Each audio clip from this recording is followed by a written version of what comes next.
The winning blueprint presents.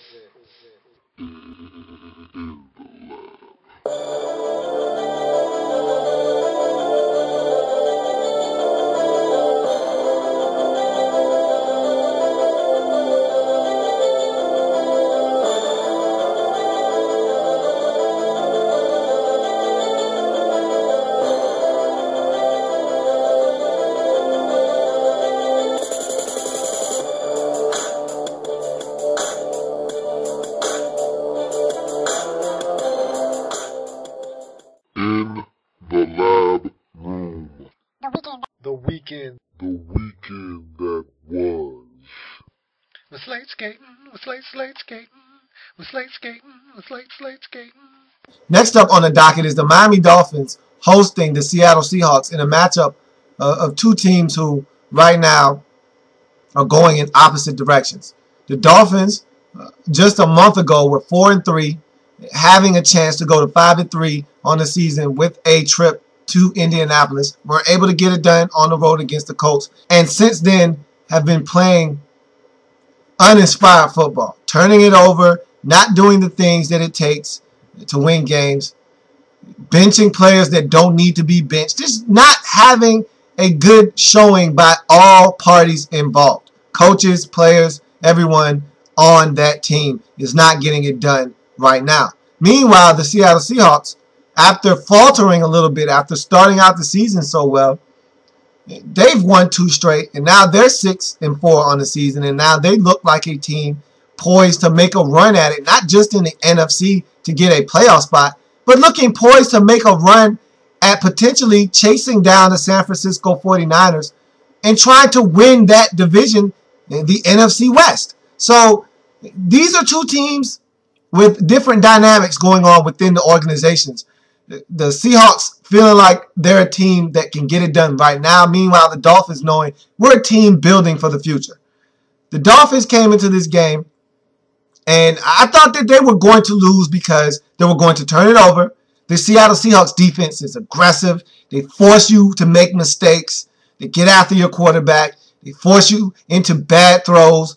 Marshawn Lynch runs the ball. They control the tempo of the game with Marshawn Lynch. Then they go play action fake, and Russell Wilson is a very good quarterback in the scheme of which the Seahawks ask him to produce. And so I thought that the Dolphins would be overwhelmed by the Seahawks as a complete whole team. I thought that the Seahawks were going to come into this game, run the football, go play action fake, go up top, beat them deep when the opportunities presented themselves. On the defensive end, I thought Seattle was going to stop the run, force Ryan Tannehill to beat them, and force them into 2 or 3 interceptions and win this football game going away. Boy, was I wrong. Miami came out, established control early. They ran the football extremely well in this game. Daniel Thomas, 9 carries, 60 yards. Reggie Bush, 14 carries, 87 yards, a touchdown. They really ran the football well. You're talking about between those two backs, you're talking about over 140 yards, close to 150 yards on the ground against a stingy Seattle Seahawks defense. Then you look at Ryan Tannehill. He did not have a bad day. Only threw 1 interception, threw 1 touchdown pass, and Devon Best torched this Seattle Seahawks defense. So did Charles Clay. They weren't able to stop the Dolphins from moving the football all day long, even when they made plays. And a big thing in this game was penalties. The Seahawks had about 10 of them. The Dolphins only had 2. And the Seahawks, it's not what penalties you get. It's when you get them and what kind of penalties they are. Because you can get a meaningless offsides penalty on a punt on 4th and 14, and they accept it because you got a good return and kick it over again. That may not be, as detrimental to your cause in the whole outlook of the game when looking back at it. But a penalty like the one that the Seahawks had in this game that changed the game. Ryan Tannehill throws an interception. The Seahawks pick it off, run it deep into Dolphins territory, are in business with a chance to really put a stranglehold on this game. Instead, they get a personal foul, roughing the passer. They call it back. Tannehill strikes 2 plays later, tie ball game. These are the type of plays that lose you football games. That's what happened to the Seahawks in this game. They get a return in this game from Leon Washington, touchdown. You know, they're winning the special teams battle, and then you have a defensive lapse like the one they had with the personal foul that calls back an interception that leads to a touchdown pass from Ryan Tannehill. You allow them to get the ball back with a little bit of time left on the clock, allow them to drive down the field, kick the game-winning field goal. You go into Miami and get dominated. Marshawn Lynch had his worst game of the season. He was not good in this game, and that's the first time. He's not been the beast mode Marshawn Lynch we've been accustomed to seeing. He had 19 carries in this game and didn't eclipse 80 yards. This was a very lackluster game for Marshawn Lynch. The Seahawks aren't used to this, but it didn't matter because they did enough to win this game. Russell Wilson was 21 of 27, over 200 yards passing, no interceptions, 2 touchdowns. He was magnificent. They did enough to win. The defense did not do their part, however. Dolphins get it done in this game, 24-21. This is a bad loss for the Seahawks. You were on the road, and you have struggled all season long on the road for the most part. At home, you're the best. You're the best.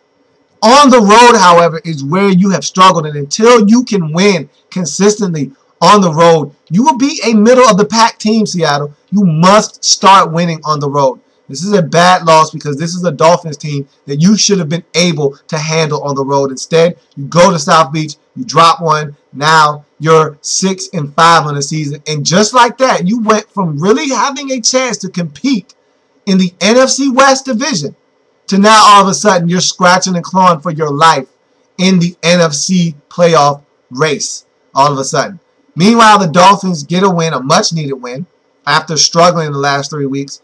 They go out and get a win, and now they're 5-6 on the season. After being 4-3, dropping 3 straight, they now find a way back to the winner's circle. They're now 5-6, and who knows? They could get hot again and make themselves a relevant player. This AFC playoff picture is wide open. The NFC is a little bit more narrow of a focus. The AFC, it's wide open. Anyone can win. You got a shot. Just win ball games, and you have a chance. And so the Dolphins climb back into that picture with a 24-21 win over the Seattle Seahawks. You look at the next game on the slate, not much to talk about. Denver Broncos going on the road to Kansas City to take on the Chiefs. They went to Arrowhead. This is a tough place to play. And look, the Chiefs haven't really won at all. Not haven't really won. They haven't won at home all season long. They're 0-6. Doesn't matter. Arrowhead is still a tough place to play. The Broncos found that out. They were supposed to go in there and throttle these Chiefs like everyone else has done. They weren't able to do so. It was family business, and so that plays a little bit into the Broncos struggling in this game. Peyton Manning throws an interception early that allows the Chiefs to stay in this game. They hang in.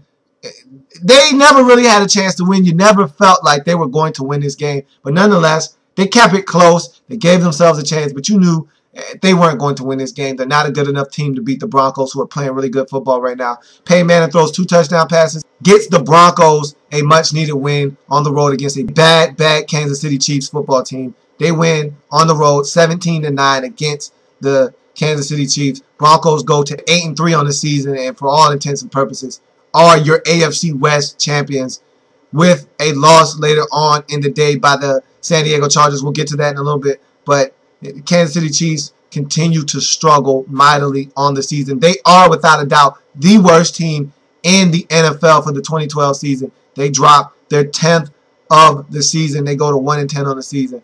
A 17-9 loss at the hands of the Denver Broncos. We go to the next game. The Baltimore Ravens travel to San Diego to take on the Chargers. This was a game that the Chargers had every opportunity to win. And we've said this about the Chargers all season long. They've had opportunity after opportunity after opportunity to win ball games, and somehow, some way, they find a way to lose. Which is why I always tell you the number one rule: you don't trust the San Diego Chargers. Now, I'm at the point where I don't even have to say that anymore. You know what the number one rule is. You know what it is. And every week they go, they take a nail, they put it in, and they hammer it home. Why I tell you don't trust the San Diego Chargers. 4th and 29. That's all I need to say. 4th and 29. And this wasn't even a 33-yard pass where you're just like, man, they had a defensive breakdown. They allowed someone to come open after giving the quarterback, 50 seconds to throw because they rushed 3. No one was able to get to him. He bought time. Someone came open. They completed the pass.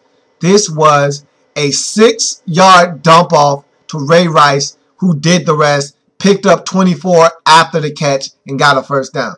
Inexcusable. No way do you allow a 6-yard pass to go for 30 yards when you know they need 29. How does that happen? You know why it happens? You know how it happens? Because you are the San Diego Superchargers. You guys are an absolute joke. And this is what you do. You find ways to lose games. You invent ways to lose every single week. You played as good as you could have played against a 9-win football team, or in this case, 8-win football team, for 3 3/4 quarter. You played as good as you could play against a team. Hell, 3 8/9 quarters. I mean, this was as close as you could get to winning a game without winning the game. And you found a way to blow it. And you knew if this game found its way to overtime, you were going to lose. You already knew it. You're a bad team, and you knew if we let this get to overtime, we lose. And that's what happened. Baltimore did not have a good game. They did not play a good game. But that's the mark of a good team. I've said it before. I'll say it again. Good teams find ways to get it done. Bad teams find a way to lose football games. And that's what happened here. Prime example. Baltimore played a terrible game, should have lost, found a way to win. San Diego played a good game, should have won, found a way to lose. That's the difference between these two teams. Baltimore Ravens 9-2 on the season. San Diego Chargers 4-7 on the season. That's the difference. Good team here in the Baltimore Ravens, 9-2. Bad team down here, San Diego Chargers 4-7. That's your difference. That's what happened in this game.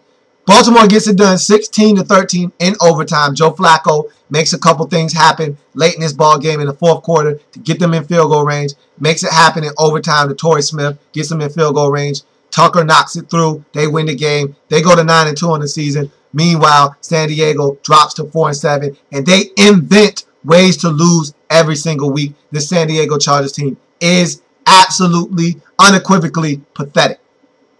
So we move on to the next game up on the slate as we continue down the slate of games on the weekend that was.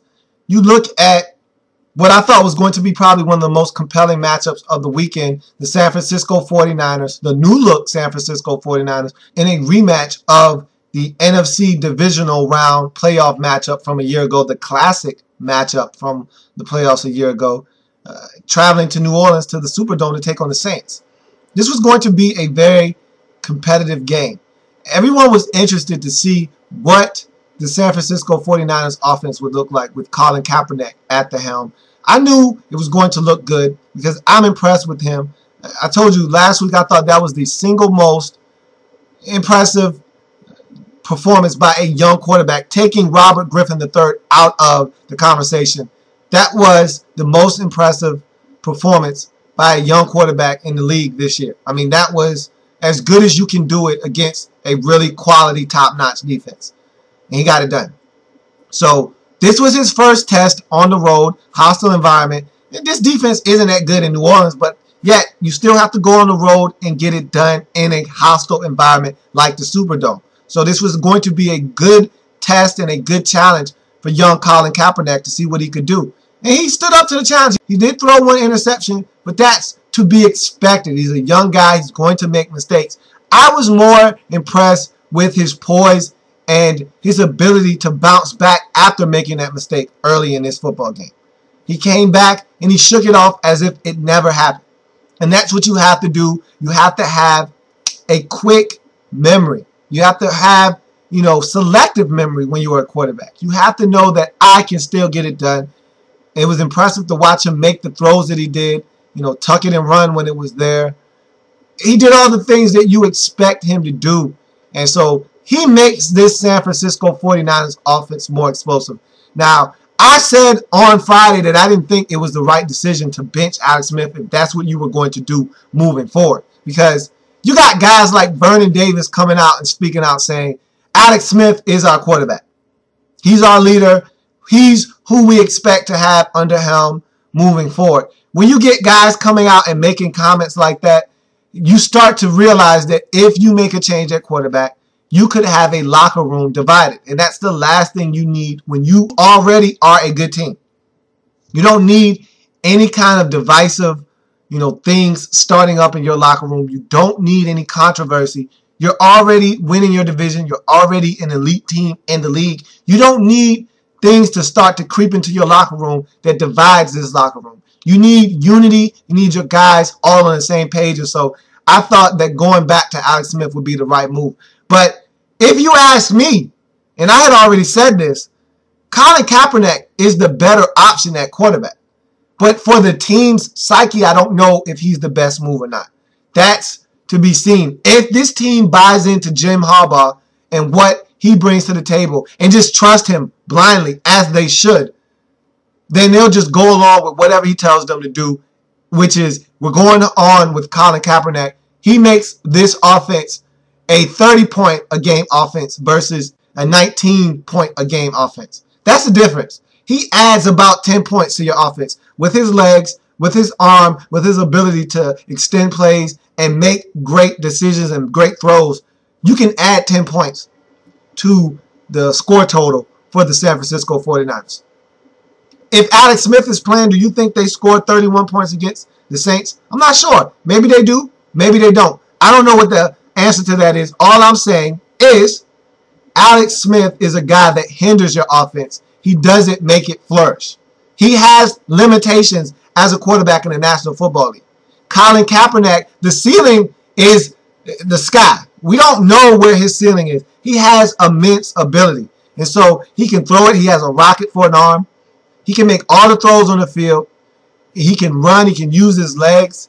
He can do it all. Things that Alex Smith just might not be able to do. And so I think that's where the thinking is with Jim Harbaugh, is that he makes this offense limitless in the things that we can do. Whereas with Alex Smith, there's a cap on what you can do offensively. And if you take that cap off, you get trouble. You get turnovers. You lose football games. So he came in. He produced in this game. They were able to run the football. They were able to do all of the things necessary to win. And I thought the key moment in this game was when Drew Brees threw that pick six to Ahmad Brooks. I mean, that changed the game. You go from leading in this game 14-7 with a chance to increase your lead to a tie football game right before the half at 14. The game was never the same after that. The 49ers, after that pick, tied it up, went to halftime tied, came out, got the ball first in the second half, scored a touchdown, never looked back. And that's the difference between good teams and teams that aren't playing their best football, teams that aren't good, teams that are subpar teams in this league. These are the differences. You make the back-breaking mistake, the other team that's the good team takes advantage of that mistake and doesn't look back. That's what happened in this game. 49ers get the win 31-21. Meanwhile, the Saints, who were playing good football, trying to scratch and claw their way over 500, get right back into the meat and potatoes of this NFC playoff race. They still are there. They still have an outside shot, but that loss hurt at home against the 49ers. The 49ers are the better team, but for your confidence, you want to know that you can play and beat teams like the 49ers weren't able to get it done. They fall to 5-6 on the season with this 31-21 defeat at the hands of the 49ers, who are now 8-2-1 on the season. And with the loss by the Seahawks to the Dolphins, that lead just stretched out a bit. And now the 49ers can kind of, breathe a sigh of relief, because now no longer are the Seattle Seahawks knocking at the door. Now they can kind of say, hey, we have margin for error now. They not only have to have us struggle and lose 2 out of 3 at some point in this season down the stretch, but they have to beat us as well. That's a tall order to ask of a young Seattle Seahawks team that's just trying to make it to the postseason. So I think the 49ers, with this week of action, beating the Saints in conjunction with the Seahawks faltering, to the Miami Dolphins. I think they're a safe bet in the NFC West to win that division. But the 49ers get it done, and they move to 8-2-1 on the season. Looking at the next game on the slate, there's not really much to talk about here. Two bad teams just trying to fight to stay out of last place in their respective division. You have the St. Louis Rams traveling to Arizona to take on the Cardinals. This game had no interest whatsoever. This was one of those games that you like, just play it, get it over with, and we can move on. The Rams came in, Sam Bradford, he did his thing. The story here was Janoris Jenkins with 2 pick sixes in this game, helping elevate the Rams to a win in Arizona over the Cardinals. The Cardinals had to start Ryan Lindley at quarterback, a rookie that is not ready to start in the National Football League. He had a good game, except for the 4 picks. You take the 4 picks out, and he had over 300 yards passing. You take the 4 picks out, maybe the Cardinals win this game. But you can't. He threw 4 picks. He stinks. The Cardinals stink. Their offensive whole philosophy stinks. They got Beanie Wells back. He was able to get in the end zone a couple times. Didn't matter because they have the worst quarterback situation in all of the National Football League. They're not going to be able to. They've lost 7 in a row, and it may well be 12 in a row when it's all said and done, because I can't see them winning a game with how bad their quarterback situation is right now. If they can't beat the Rams, who coming into this game was the worst team in that division, then I can't see them winning too many more games this season. They are done, and I would find it hard-pressed for them to not finish 4-12 on the season with the way their quarterback situation is. What a mess they are. Rams get it done on the road, 31-17. They move to 4-6-1 on the season. Meanwhile, the Arizona Cardinals are now in last place at 4-7 in that division. And good riddance. Good for them. They need to be in last place because they don't have an answer at the quarterback position. And they did this to themselves. They had a chance to rid themselves of Kevin Kolb and that ugly contract. They decided to pay him the money. They decided to. It was much like the Redskins situation last year where they decided to go into the season with Rex Grossman and John Beck. When you go into the season knowing that you don't have one quarterback, but you have 2 backup quarterbacks, which means you don't have 1 starter, you deserve your fate, whatever it ends up being in that season. That's what happened to the Cardinals. Now they made their bed. They have to lie in it. They stink. They're 4-7. They lose at home to the Rams, 31-17. So this was show me week in the National Football League. I asked the 49ers to show me they could go on the road, get it done against a good offense in the New Orleans Saints. I asked them to pack up their defense, take it on the road, be physical, and get it done. They showed me they could do that. And so no show me was any bigger than the ones on Sunday night, however. I asked the Giants to show me that you are ready to reassert yourself in the NFC East.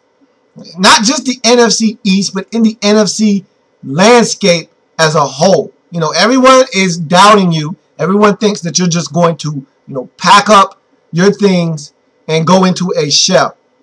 And you had a bye week. You had time to kind of take a step back, get guys healthy, and refocus your goal, which is to repeat as Super Bowl champions. Let's see what you were going to do coming out of the bye. Show me that you see what's going on behind you in the division with the Redskins and the Cowboys being just a game and a half behind you. Step up to the challenge of the Packers coming to your home stadium, MetLife Stadium, and trying to get a win. Step up and get it done. That was the show me in this game. I thought that they would respond because I know the Giants. I'm an NFC East guy. I know my division. If it's one thing I know, it's NFC East football. And I know when teams are going to falter, and I know when teams are going to rise to the occasion. That's what our division does.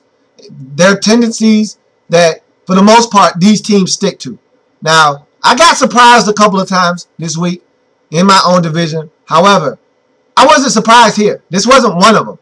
The Giants came into this game and did exactly what I thought they were going to do. Now, did I think they were going to do it in such convincing fashion? No. Did I think they were going to just trounce and trollop all over the Green Bay Packers and not even make this a watchable game?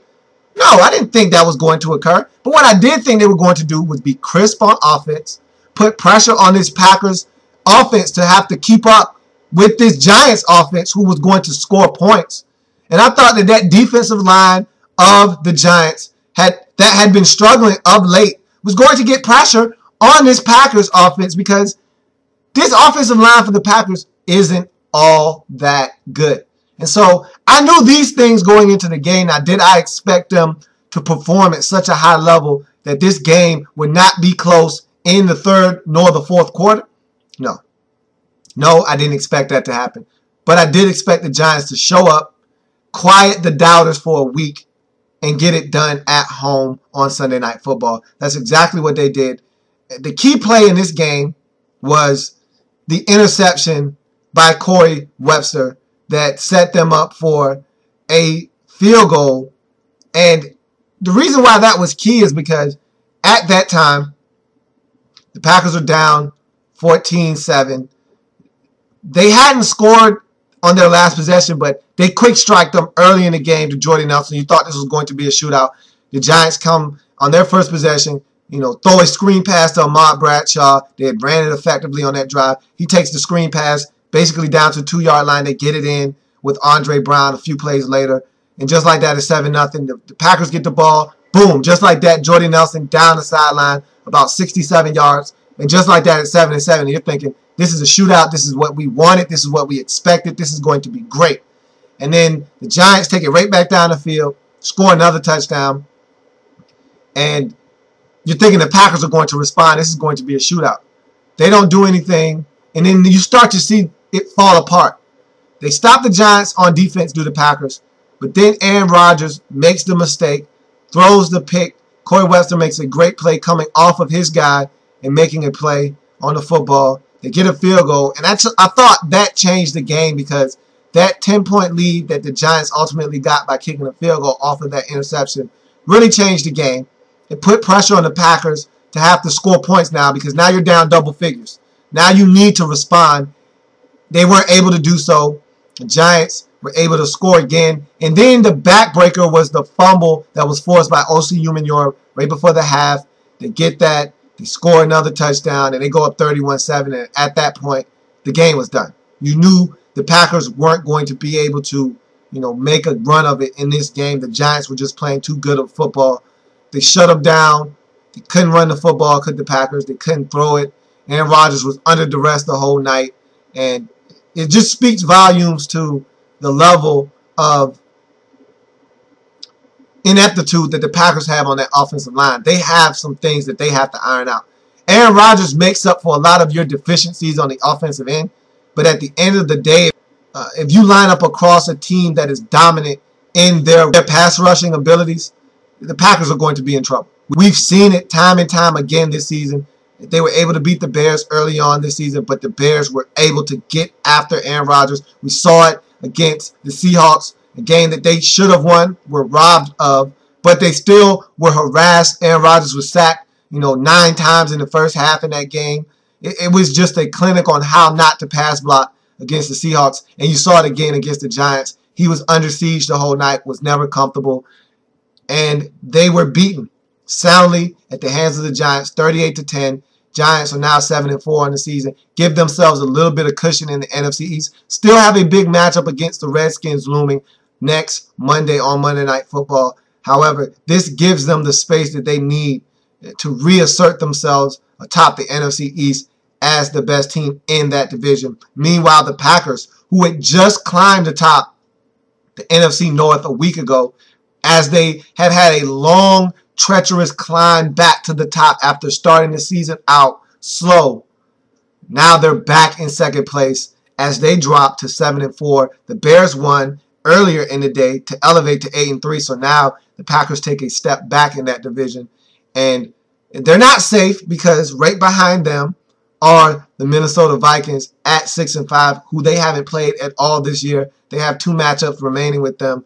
So it's going to be interesting to see how the NFC North shakes out after this loss for the Packers. Packers go to 7-4. Giants are now 7-4 as well. It's going to be interesting for these two teams moving forward in their own divisions. down the stretch of this season. And so that is your Sunday slate of games. That was the weekend. We just went slate skating. Throw it up. That's a touchdown. Throw it up. We'll tack on this quick extra point. I went 12-3. I've already stated that on the top of the show. Had a good weekend. And so the Monday night game has a chance to put me at 13-3. And this is going to be not the most interesting storylines of games because these are two bad teams that are spiraling out of control. The only storyline here is which team is going to do enough to win and which team is going to lose and possibly implode.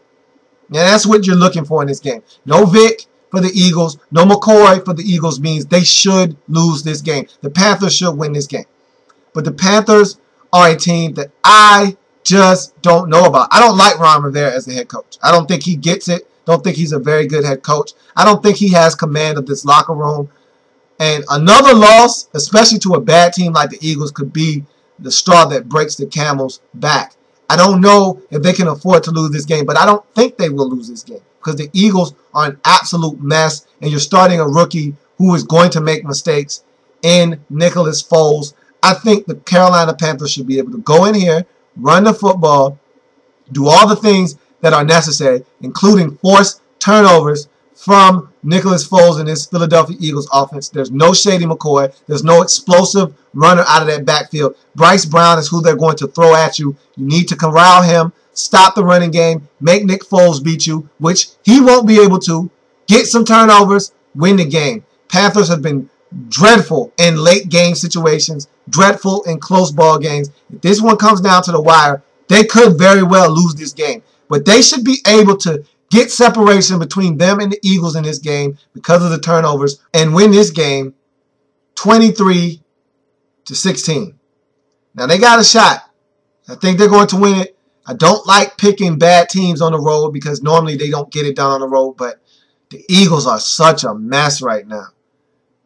It's hard for me to think that without Shady McCoy, if they had Shady McCoy in this game, I think that it would be enough. Nicholas Foles would be able to drop it off to him on screens, hand it to him out of the backfield. Maybe they still win this game, but without his services, it's tough for me to think that Foles can go out and get it done. I think the Panthers have a legitimate shot of getting their third victory on the season, elevating them to 3-8 on the season, meanwhile dropping the Philadelphia Eagles to 3-8 on the season. So there you have it. Two teams in flux that need a win just to save face. Don't think the Eagles are the team that will get the win tonight. And I want to see them struggle. You know, there's no love lost. There's no remorse for this Eagles team. Me being a Redskins fan, me being a NFC East fan, there's no remorse. There's no love lost. There's no pity for these Eagles. I want to see them in absolute shame. I want to see them hit rock bottom on national television. It'd be nice for them to turn it over 5 times, lose by 37 points, get absolutely embarrassed at home, get the crowd booing, make Andy Reid want to throw up. I want to see that tonight because this Eagles team, they're so arrogant. Their fan base is so arrogant and cocky and always have something to say, and they haven't done anything. They're the team in the NFC East with nothing to show for all of their years of labor. They don't have any hardware, yet they talk the most out of any fan base in the division. And so it does nothing but bring absolute joy and warmth to my heart to watch them absolutely struggle the way they're struggling this year. Hopefully Carolina can keep it going on Monday Night Football. We'll see. These are two bad football teams, so buckle up, put your chin strap on, put your helmet on. This is going to be a tough one to take. So don't be surprised if you get some 16-13 action, two teams struggling. You may not. We'll see. It's Monday Night Football. We'll find out what happens. We'll talk about it tomorrow. That's going to do it for this episode. I thank you for joining me in the lab room. Many ways to view the show, many ways to get in contact with me. You can do it via Facebook, like the page. Every episode I've ever done on Facebook. You can also, and In the Lab Room is the Facebook page. You can do it on Twitter. At In the Lab Room is the Twitter handle. You know, follow me on Twitter. That's also a way you can get in contact with me. every episode is posted on Twitter as well, so you can find that on Twitter as well. I'm also on YouTube, which is the most efficient and effective way to get a hold of me. Post a message on a video, like a video. Whatever you do, I will see it. I'll respond to it. And also, drop something in the inbox. In the lab room at gmail.com is the inbox. Drop something in there. I'll see it. Either way, doesn't matter which way you decide to get in contact with me. Doesn't matter how you decide to view the show. I'll see it and I'll respond to it. I thank you for joining me on this Monday episode. There was a lot to get to. A lot of teams needed to show me things. Some teams did. Others weren't able to. Either way, you were able to show me something. You either showed me you can get it done or you couldn't get it done. Either way, you helped me out. I thank you for joining me on this episode. As always, want to see you back here same time, same place, and enjoy the Monday Night Football. We'll come back. We'll talk about it. What did I tell you about my Notre Dame Fighting Irish? I won't rub it in. All I will say is we're going to the national championship, and I know it's a lot of Notre Dame haters out there. Thank you for supporting us and helping us get to where we are this year, because without your hate, we wouldn't be where we are right now. So with that said, want to see you back here tomorrow. Enjoy the game tonight. We'll come back Tuesday. We'll talk about it. Until then, have a good one.